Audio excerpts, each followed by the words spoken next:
During the times of year when we planted and harvested our maize, two jobs that required lots of work, my father and Uncle John hired someone to help them.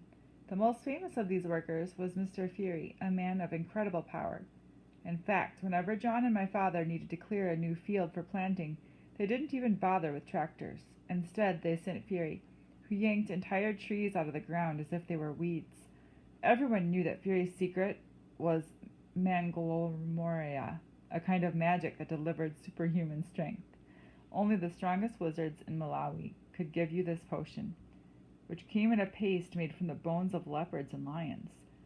To get the strength, the wizard cut your skin with special razor blades and rubbed the medicine into your blood.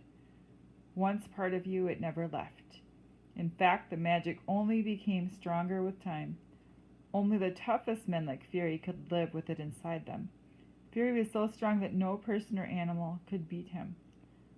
Once, while working in the fields, a deadly black mamba slithered over his foot and prepared to strike. But Fury wasn't afraid. He reached down and whipped the mamba with a blade of grass, leaving it paralyzed. Then he grabbed it by the head and tossed it all the way to Mozambique. People said he carried another mamba in his pocket for good luck, and that snake was too afraid to bite him. By the time I was 8 or 9 years old, the thought of Mangalomeria seemed more and more attractive. You see, I was very small, and this led to constant trouble with bullies at school.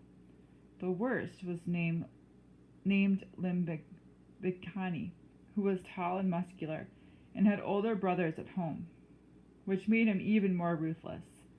For some reason, Limbikani liked to pick on me and Gilbert. One day, on our way to school, he waited for us in the road and jumped out from a grove of trees. "Oh, look, it's William and his friend, little Chief Wimby." "Leave us alone," I shouted, but my voice cracked and gave me away. Limbikani put his chest on Gilbert's face. "Where's the big chief, monkey boy?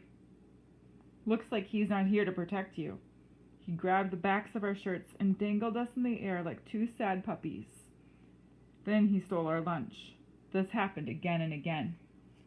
Not only did my size leave me defenseless against bullies, it also haunted me on the soccer field.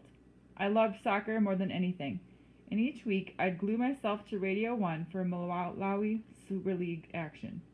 My favorite team was the Nomads, whose star player was Bob the Savior Pinganjira. The Savior got his nickname on Christmas Eve, when he saved us from defeat against big bullets, and I can't tell you how much I hated big bullets. Despite my size, I longed to be a player as worthy as my heroes. Whenever all of us boys gathered for practice and drills, I was some kind of star, in my own mind. Oh, how I would shine, zigzagging between defenders and firing the ball at missile speed. Then one day I was displaying my various skills when Jeffrey and some others called out to me, "Hey, Kayira, give us the ball." Kayira, as in Peter Kayira. Despite my love for the Nomads, my greatest hero in all the universe was indeed Peter Kayira, the best player for the Flames, our national team, and to me, a man even greater than the president. To be called Kayira was no small thing. I couldn't stop smiling. Soon everyone on the practice pitch was calling me Kayira. Even when I went to the trading center, I was greeted with shouts and praise. "Hey Kayira, I heard you play like a lion." But when it was time to pick the teams for competition, the captain somehow skipped over me. Thinking this was a serious mistake on their part, I pointed it out, only to be told to sit on the bench. How could this be? While I thought the captains were clever fellows, perhaps they're saving me from injury, keeping me as a secret weapon for the finals. This made me feel even more special. But while I sat on the sidelines, the other players ran past me and yelled, "Keep the bench warm, Kayira," or "Kayira, we'll be needing you soon," as the Bolela. A Bolela was a ball fetcher. That's when I realized it had all been a joke. I was called Kayira not because of my ferocious skills, but because I was a lousy player. The following summer I decided to do something about it. Mr. Fury had a nephew named Shabani, who was always bragging about being a real Sing'anga who possessed Manglo-Mera. Gilbert and I suspected he was full of hot air, but we were never sure.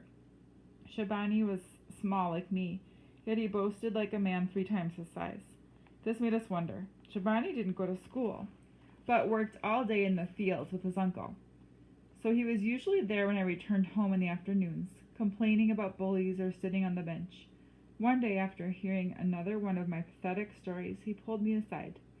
"Every day you're moaning about these boys, and I'm tired of hearing it," he said. "I can give you Manglo Mera. You can become the strongest guy in school. All of the bullies will fear you." Of course, having superpowers was a lifelong dream. On the soccer field, I could fly like a leopard with legs like rocket launchers. Pow! Reacting to my Manglo Mera, bullies at school would wet their trousers with fright. My father had always warned me about playing with magic. But now with Shabani standing there smiling like a mongoose, I couldn't resist. "Okay," I blurted, "I'll take it." "We'll do it in the blue gum forest," he said. "Meet me there in 1 hour and bring 20 tambala." A tambala was like a penny in our Malawian money. An hour later, I arrived in the forest and waited in the shadows for Shabani, my heart beating fast. Shabani then appeared through the trees carrying a black bag that contained something heavy. "Are you ready?" he asked. "Yeah, I'm ready." "Then sit down." We took a seat on the soft red dirt, and he opened his bag of wonders. From inside he pulled out a tiny matchbox. "And here are the blackened bones of lions and leopards, along with other roots and herbs." He fished out another package filled with strange dust, which he mixed with the ashes. "These other materials are extremely rare, found only on the bottom of the ocean." "So how did you get them?" I asked. "Look, boy," he snapped, "I am not some ordinary person. I got them from the bottom of the ocean. I stayed down there for 3 whole days. If I wanted to, I could turn every person in your stupid village into an ant. So don't play with me, Bombo. If you want this kind of power, it will cost you lots of money. What I'm giving you is only a small taste." I didn't even see him pull out his magic razor. Before I knew it, he grabbed my hand and cut into my knuckles. "Ah!" I screamed. "Be still and don't cry," he said. "If you cry, it won't work." "I'm not crying." My knuckles brightened with blood. For each one, Shabani pinched a little powder and rubbed it into the cuts. The medicine stung like 100 bees. Once he finished both hands, I exhaled with relief. "See, I didn't cry," I said, panting. I'd been holding my breath. "Do you think it will work?" "Oh yeah, it will work." "When?" I asked. "When will I have my power?" He thought for a few seconds and said, "Give it 3 days to work its way through your veins. Once it's complete, you'll feel it." 3 days. Yeah, and whatever you do, don't eat okra and stay away from sweet potato leaves. I'll remember. And lastly, he added, tell no one. I walked out of the forest rubbing my mangled knuckles. Although they hurt like mad, I had to admit they looked pretty tough. That evening I hid in my room and spoke to no one. 3 days was a long time to wait. But it worked with my plan. It was the beginning of the summer holiday, and the following morning I left to visit my grandparents, who lived a few hours away in a town of Dawa. It was a perfect place to receive my powers before coming home a hero.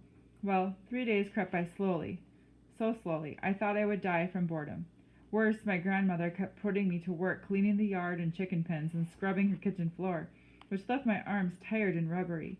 Oh, I wondered, when will I become strong? But on the 4th day I awoke and instantly felt different. My arms were heavy as if laden with stones. I flexed my muscles, and they felt as firm as tree trunks. My hands, squeezed into fists, were as solid as 2 bricks. Heading outside, I took off running down the dirt road to test my speed. Sure enough, I felt the wind in my face like never before. That afternoon, my Uncle Mata invited me to watch a soccer game at the town field. Perfect, I thought. Here I can test my powers. Like always, the place was packed with people. But I had no interest in the game. Instead, I scanned the crowd looking for the biggest boy. When I found him, around my age, standing in the far corner of the field, I walked over and stomped on his bare foot. He let out a cry. "Excuse me," he said, hopping up and down. "You just stepped on my toes." I stared at him, saying nothing. "I said you stepped on my toes. It hurt." "So what?" I said. "Well, it's rude, don't you think?" "Then why don't you do something about it?" He looked confused. "What do you mean?" "You heard me. Do something, Kape." A Kape is a drooling idiot. "Well, in that case," he said, "I'm going to beat you." "That's what I was hoping you would say."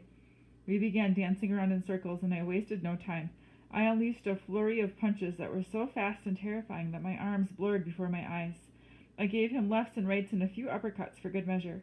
My iron fists moved so furiously that I didn't even feel them smashing his face. After a while, though, I began to feel sorry for the guy, so I backed away and took a breath. But to my surprise, the boy was still standing. Worse, he was laughing at me. Before I could unleash another deadly round, I felt a terrible pain in my eye, and then another and another. Soon I was lying on the ground with his fists pounding my back and stomach. By the time my uncle raced over and rescued me, I was crying and covered with dust. "What are you doing, William?" he shouted. "You know better than to fight. That boy is twice your size." I was so embarrassed that I ran back to my grandparents' house and didn't come outside for the rest of the weekend. Once I got home, I found Shabani and confronted him. "Your magic doesn't work. You promised me power, but I was beaten in Dawa." "Of course it works," he said, then thought for a second. "Listen, did you take a bath the day I gave it to you?" "Yes." "Well, that's why. My medicine doesn't allow you to bathe." "You never said that." "Of course I did, but—" As you can see, I was clearly cheated. My first and only experience with magic left me with sore hands, a throbbing eye, and a healthy dose of skepticism. Gradually, the witches and wizards didn't seem as frightening or powerful, and I began to look at the world in a different way. I saw it as one explained by fact and reason, rather than mystery and hocus pocus. But in this